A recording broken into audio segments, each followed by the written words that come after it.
I'm still nervous. I'm still scared.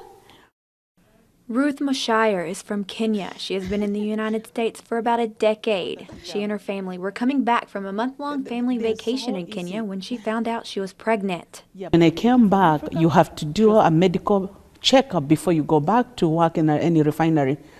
So when they did my blood test, my foreman comes and tells me, like, Ruth, you can't go back. It shows like you're pregnant. I was like, to be pregnant at this age, it's so odd for somebody over 40 years to be pregnant. Mid-40s, it's like it's impossible. Moshire went to the hospital to get a second opinion and got an answer she and her husband were not expecting. The doctor tells my husband, like, sit down first. And he's like, what is it? Do you know how many babies you got? He said, it's okay if it's two, it's okay.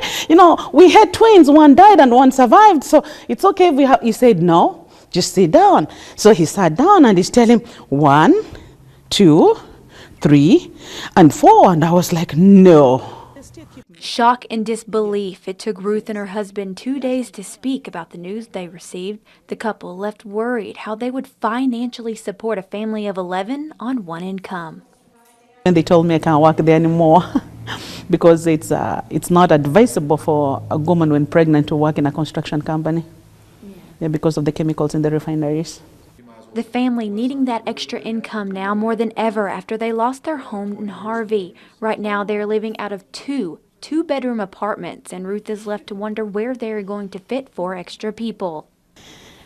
We have stuff everywhere in the house because we were trying as much as possible to move what we could save out.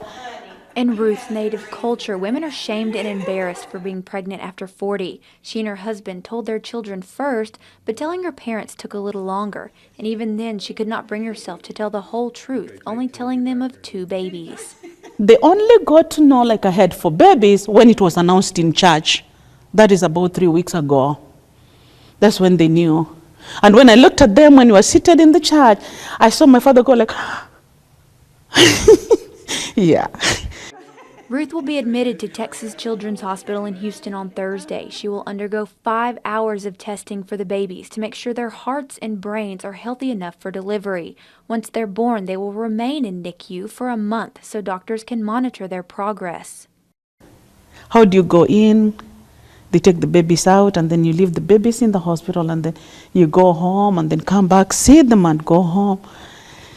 But I know I go through, but it's a little hard to think about it.